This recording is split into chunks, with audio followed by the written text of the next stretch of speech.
નમસ્તે વિદ્યાર્થી મિત્રો, કેમ છો?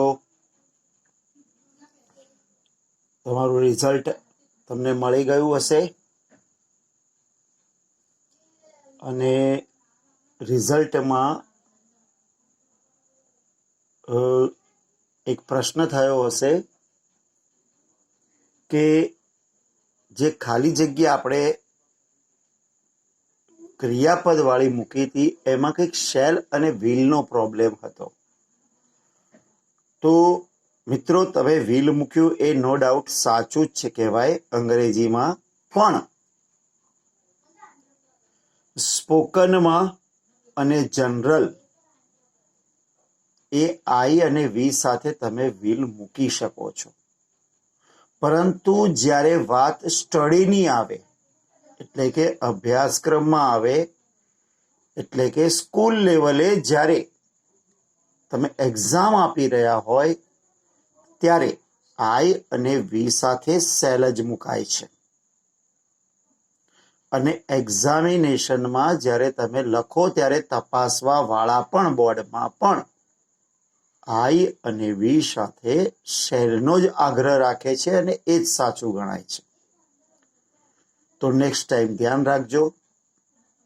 હવે આજે આપણે સાદા સહાયકારક ક્રિયાપદો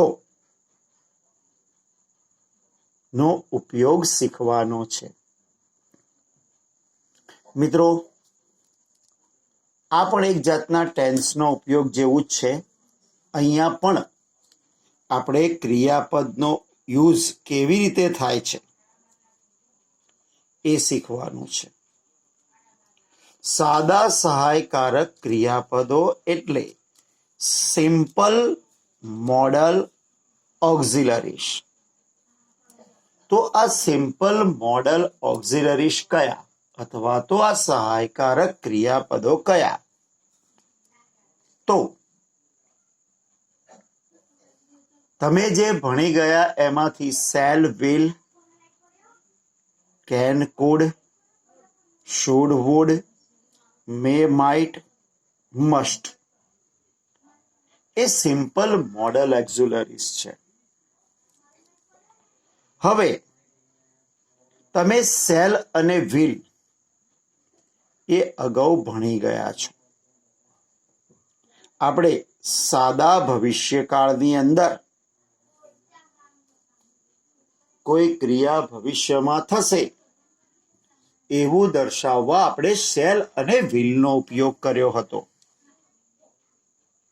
એટલે એ બંને તો આપણે શીખી ગયા.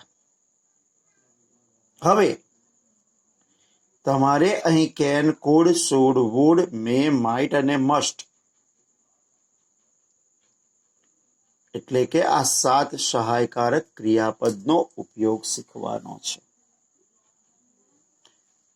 હવે આપણે સહાયકારક ક્રિયાપદનો ઉપયોગ ક્યાં થાય છે અને કયા અર્થમાં થાય છે એ શીખવાનું છે. તો સૌથી પહેલા વાત એ આવે કે વાક્યની અંદર સહાયકારક ક્રિયાપદો એ હંમેશા મૂળ ક્રિયાપદની પૂર્વે મુકાય. એટલે કે can play, should play, would play, should read, must drive.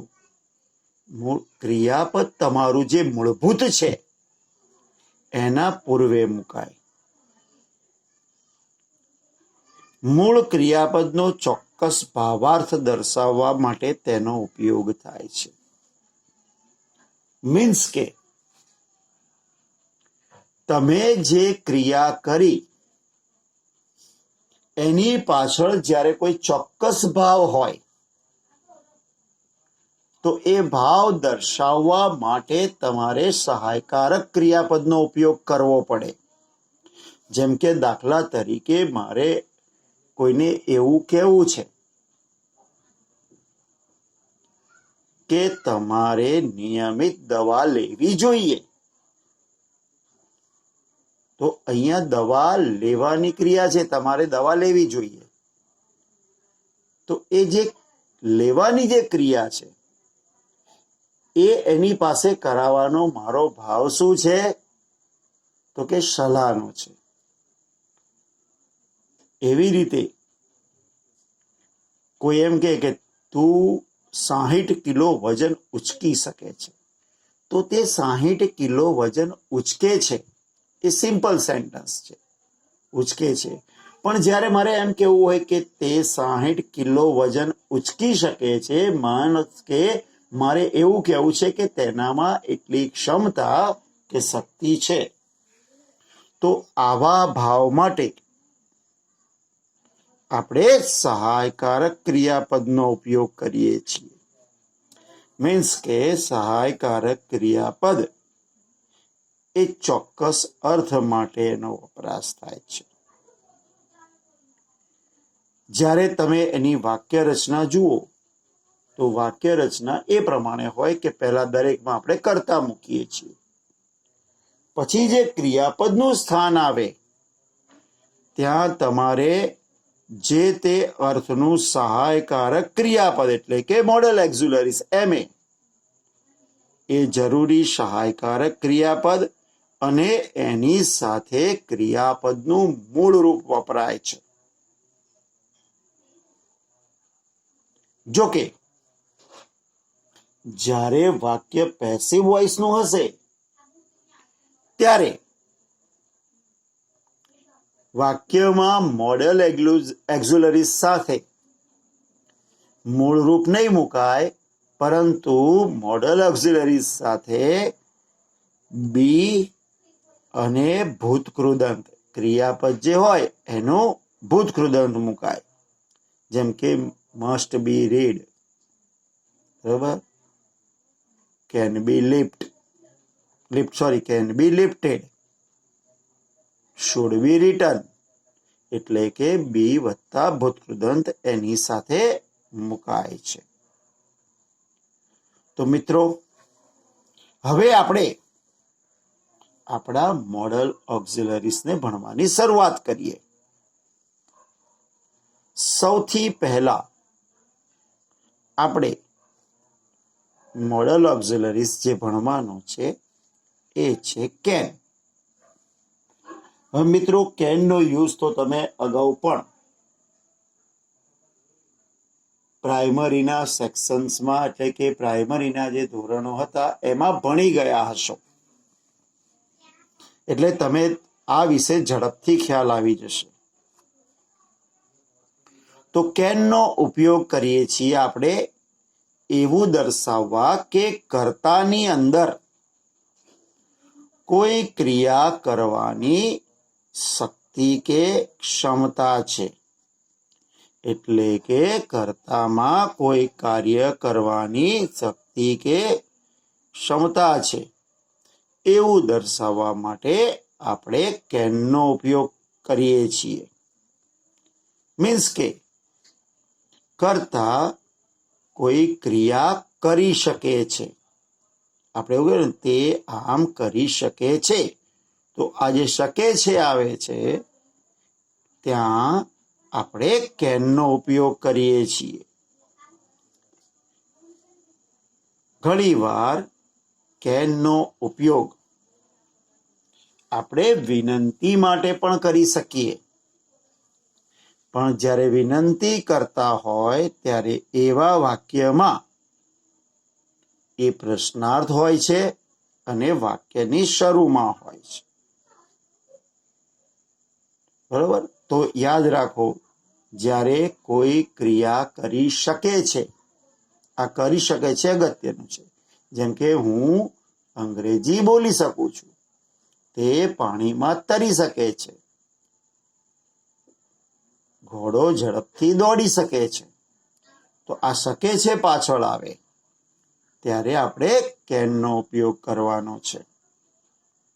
તો મિત્રો, હવે આપણે એના કેટલાક એક્ઝામ્પલ્સ જોઈ લઈએ. So, he can lift very heavy bag. He can lift very heavy bag, એટલે કે તે ખૂબ ભારે બેગ ઉચકી શકે છે. મીન્સ કે એનામાં ભારે બેગ ઉચકવાની શક્તિ કે ક્ષમતા છે. એટલે કે શક્તિ કે ક્ષમતા દર્શાવવા આપણે શેનો ઉપયોગ કર્યો?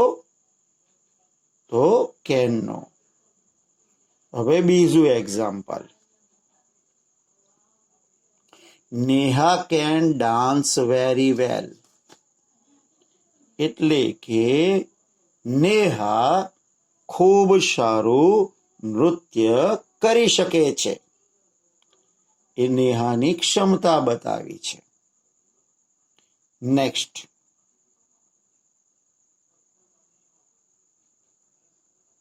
I cannot run very fast, એટલે કે હું ઝડપથી દોડી શકતો નથી. હું ખૂબ ઝડપથી દોડી શકતો નથી. નેક્સ્ટ. વિનંતી છે જો. Can you give me your pen? શું તમે મને તમારી પેન આપી શકશો? Next. Can Darshil speak English? શું દર્શિલ અંગ્રેજી બોલી શકે છે? તો અહીંયા દરેકમાં શકે છે અથવા શકે નથી. જો ઉચકી શકે છે, નૃત્ય કરી શકે છે, દોડી શકતો નથી, આપી શકો છો, બોલી શકે છે. તો કહેવાનો મતલબ જ્યારે આવી રીતે શકે છે આવે ત્યારે આપણે કેનનો ઉપયોગ કરવાનો છે. તો હવે આપણે જોઈએ આપણું નેક્સ્ટ મોડલ ઓક્ઝિલરીઝ. હવે આપણે કુડનો ઉપયોગ શીખીએ. મિત્રો, કેનનું ભૂતકાળ છે કુડ. હવે કુડ એ ક્યારે વપરાય? તો કે જ્યારે કર્તા ભૂતકાળમાં કોઈ ક્રિયા કરવાની શક્તિ કે ક્ષમતા કે કઈ સામર્થ્ય ધરાવતો હતો. એટલે કે કર્તા પાસે કોઈ કામ કરવાની શક્તિ હતી, ક્ષમતા હતી કે સામર્થ્ય હતું. મીન્સ કે ભૂતકાળમાં હતું તેવું દર્શાવવા. કર્તા કોઈ ક્રિયા કરી શકતો હતો એવું દર્શાવવા માટે. હવે કુડનો બીજો ઉપયોગ છે વિનંતી કરવા માટે. સામાન્ય રીતે વિનંતી કરવા માટે સહાયકારક ક્રિયાપદ વુડનો ઉપયોગ થાય છે. પરંતુ ઘણીવાર વુડને સ્થાને તમે કુડનો ઉપયોગ એની જેમ જ કરી શકો છો અને એ વાક્ય પ્રશ્નાર્થ હોય છે અને એ વાક્યની શરૂમાં જ આવે છે. હવે આપણે એના કેટલાક એક્ઝામ્પલ્સ જોઈ લઈએ. તો સૌથી પહેલું એક્ઝામ્પલ્સ જુઓ. પહેલું એક્ઝામ્પલ છે કૃષ્ણા વોઝ સિક. કૃષ્ણા બીમાર હતો. He could not attend the function. તો એ ભૂતકાળની વાત થઈ. કૃષ્ણા બીમાર હતો, તે કાર્યક્રમમાં હાજરી આપી શક્યો નહીં. તો એ ભૂતકાળમાં એની સામર્થ્ય નહોતું કે એ વખતે એનીમાં એટલી શક્તિ નહોતી કે હાજરી આપી શકે. તો ધેટ મીન્સ કુડ નોટ નો ઉપયોગ કર્યો. બીજું, I could run fast. when I was young. તો when I was young એટલે કે જ્યારે હું યુવાન હતો ત્યારે. પહેલાની વાત એમ, જ્યારે યુવાન હતો ત્યારે ભૂતકાળમાં હું ઝડપથી દોડી શકતો હતો. મીન્સ કે મારામાં ઝડપથી દોડવાની શક્તિ હતી. He worked hard. એણે સખત મહેનત કરી. શા માટે? so that કે જેથી he could get first class. એ એટલી શક્તિ મેળવી શકે કે પ્રથમ વર્ગ આવી જાય. તે પ્રથમ વર્ગ મેળવી શકે. હવે અહીંયા વિનંતી છે જો, could you help me to solve the problem? શું તમે મને આ સમસ્યા ઉકેલવામાં મદદ કરી શકશો? એટલે વિનંતી કરી કે ભાઈ શું તમે મને મદદ કરી શકશો એમ. Next, could you give me your new book please? આ પણ વિનંતી પ્લીઝ છે એટલે ખ્યાલ આવી જાય કે આ વિનંતી છે. એટલે કે મહેરબાની કરીને તમે મને તમારું નવું પુસ્તક કે નવી ચોપડી આપી શકશો? તો આ બંને વાક્ય વિનંતીના અર્થમાં હતા. એટલે કે જ્યારે પણ વિનંતી અથવા તો ભૂતકાળનું સામર્થ્ય કે શક્તિ બતાવવી હોય તો આપણે કુડનો ઉપયોગ કરીએ છીએ. Next, should. હવે આપણે should નો ઉપયોગ જોઈએ. મિત્રો, સામાન્ય રીતે ઘણા લોકો એવું વિચારતા હોય છે કે સેલનું ભૂતકાળ should છે, પરંતુ હકીકતમાં એવું નથી. should એ સ્વતંત્ર મોડલ ઓક્ઝિલરીઝ છે. એને સેલના ભૂતકાળ તરીકે વપરાતું નથી. તો હવે શેલનો ઉપયોગ ક્યારે થાય? તો should નો ઉપયોગ ક્યારે થાય? તો મિત્રો, should એ નૈતિક ફરજ સૂચવે છે. એટલે કે કર્તાની કોઈ ક્રિયા કરવાની નૈતિક ફરજ છે એવું એ દર્શાવે છે. એટલે કે કર્તામાં જે ક્રિયા કરે છે એ એની ફરજ છે એવું સૂચવવા માટે should નો ઉપયોગ થાય છે. સાદા અર્થમાં કહીએ તો કર્તાએ કોઈ ક્રિયા કરવી જોઈએ. એટલે કે આ ક્રિયા કરવાની કર્તાની નૈતિક ફરજ છે, એની ફરજ છે એવું દર્શાવવા માટે.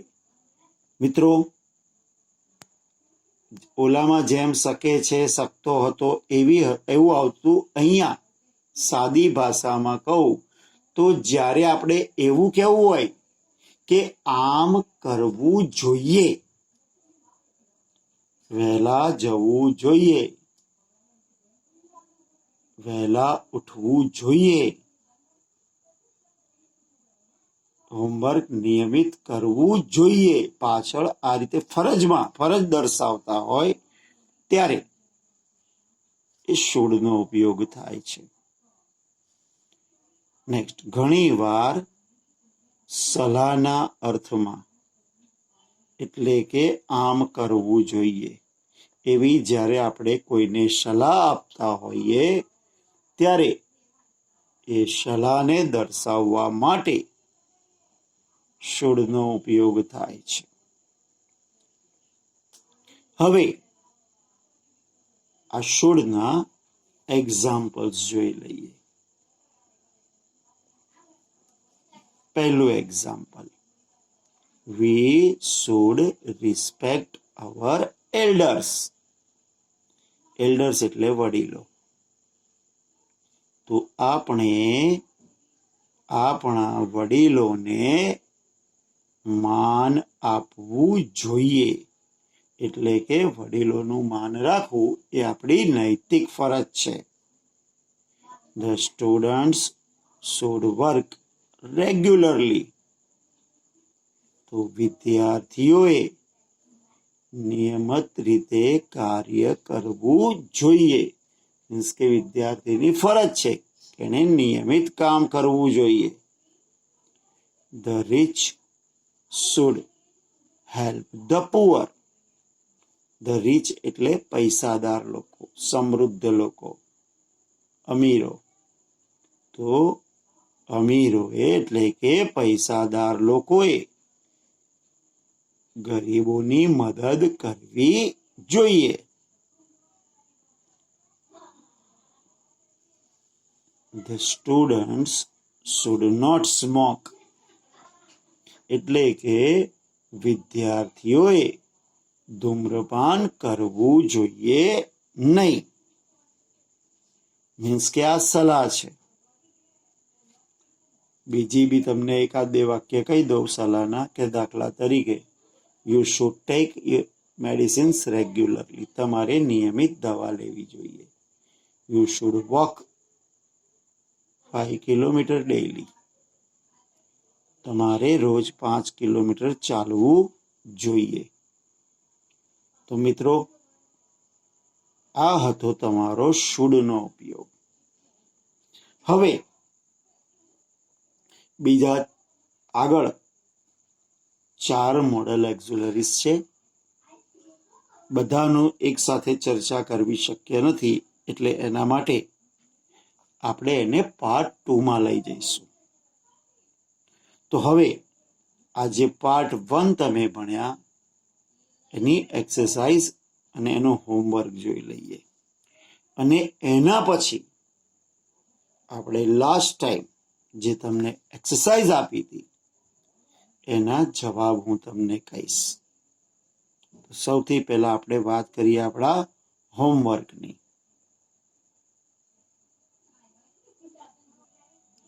તો મિત્રો, આ છે તમારું હોમવર્ક અને એક્સરસાઇઝ. તમારે આને અંગ્રેજીમાં રૂપાંતર કરવાનું છે. તે સારું અંગ્રેજી બોલી શકે છે. જય ગુજરાતી બોલી શકતો નથી. હાથી પાણીમાં તરી શકે છે. વિદ્યાર્થીઓએ હંમેશા સવારમાં વહેલા ઉઠવું જોઈએ, ફરજ. જ્યારે હું પાતળો હતો ત્યારે હું ઝડપથી દોડી શકતો હતો.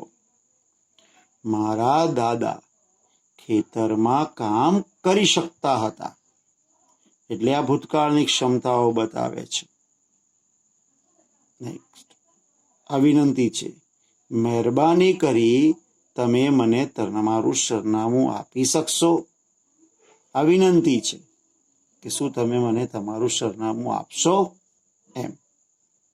પછી સલાહ છે, જો તમારે નિયમિત દવાઓ લેવી જોઈએ. નેક્સ્ટ, દરેકે હંમેશા સાચું બોલવું જોઈએ. તો આપણી ફરજ છે કે દરેક વ્યક્તિએ હંમેશા સાચું બોલવું જોઈએ. તમારે રોજ 5 કિલોમીટર ચાલવું જોઈએ. આ સલાહ છે. તો તમારે રોજ 5 કિલોમીટર ચાલવું જોઈએ. જો અહીંયા જોઈએ તો એ શુડ, શકતા હતા, બરાબર. શકતો હતો ભૂતકાળ છે, તો શું થશે? કુડ.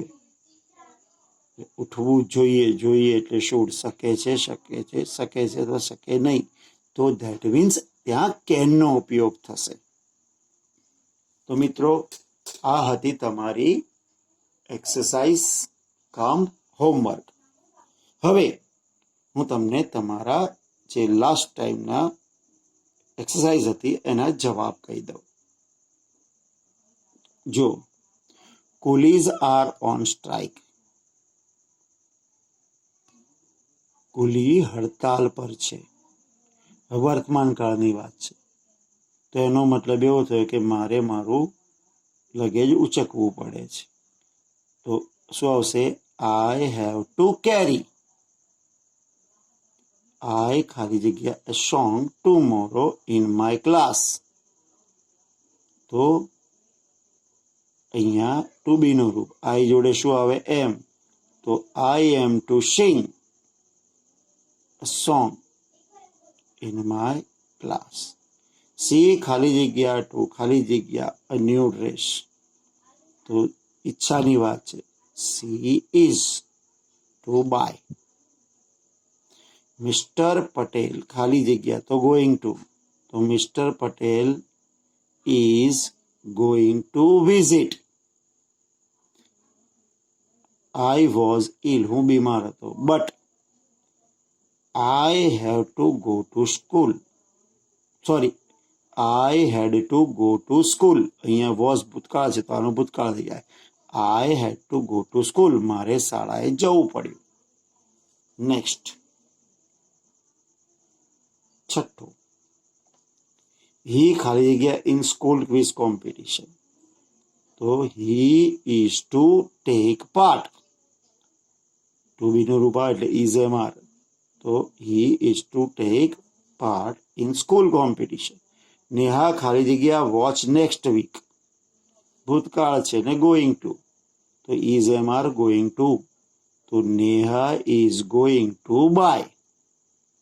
નેક્સ્ટ, વી ખાલી જગ્યા એન આઈપીએલ મેચ. તો ટુ બી નું રૂપ. તો we are watch an IPL. બરાબર, વી આર ટુ વોચ. તો we are to watch an IPL match in the evening. My father is at home. મારા પિતાજી ઘરે છે અને એ ઘરે છે તો મારે હોમવર્ક કરવું પડશે, એટલે કે કામ કરવું પડશે. તો આઈ have to do my work. Suresh ખાલી જગ્યા અ ન્યુ કાર. તો અહીંયા જો બટ કુડન્ટ ભૂતકાળ છે. શું આવશે? Suresh was to buy. અહીંયા ભૂતકાળનું રૂપ ટુ બી નું. વોઝ કે were. Suresh was to buy a new car. તે ખરીદવા માંગતો હતો બટ હી કુડન્ટ. તે ના કરી શક્યો. ટુમોરો ધ ટેક્સી ડ્રાઈવર્સ ખાલી જગ્યા તો ભવિષ્યકાળ છે તો ગોઈંગ નો ઉપયોગ તો ઇઝ એમ આર અને ગોઈંગ ટુ. તો the drivers are going to meet the chief minister. Next, we ખાલી જગ્યા વેર લેટ યસ્ટરડે. અમે ગઈકાલે મોડા પડ્યા હતા. તો મોડા પડ્યા એટલે ભાડું વધારે ચૂકવવું પડ્યું. તો વી હેડ ટુ. ભૂતકાળ છે એટલે had to. We had to pay extra fare. Krina ખાલી જગ્યા ક્લાસિકલ મ્યુઝિક. તો શું આવશે? ટુ બી નું રૂપ is. Krina is to learn classical music. My brother ખાલી જગ્યા a new picture. Going to છે તો ઇઝ આવશે. My brother is going to draw a new pictures.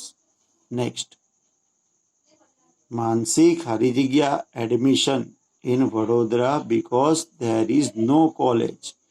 એટલે કે એના ઇન ધ વિલેજ, એના ગામમાં. અહીંયા ઇઝ એટલે છે થાય તો બરાબર. Is no college at his village, her village. તો એના ગામમાં બરાબર કોઈ પણ જાતની શાળા હતી નહીં. તો માટે એણે શું કરવું પડ્યું? એડમિશન લેવું પડ્યું. તો શું આવશે? Have to get. Sorry, has to get. Manish has to get. Sorry, Mansi નથી, મનીષ છે. Manish has to get admission in Vadodara. તો મિત્રો, આ હતા તમારા ક્વેશ્ચન આન્સરના જવાબો. બાકીના મોડલ એક્ઝોલિસ આપણે નેક્સ્ટ પાર્ટમાં શીખીશું. ત્યાં સુધી આવજો. Thank you very much.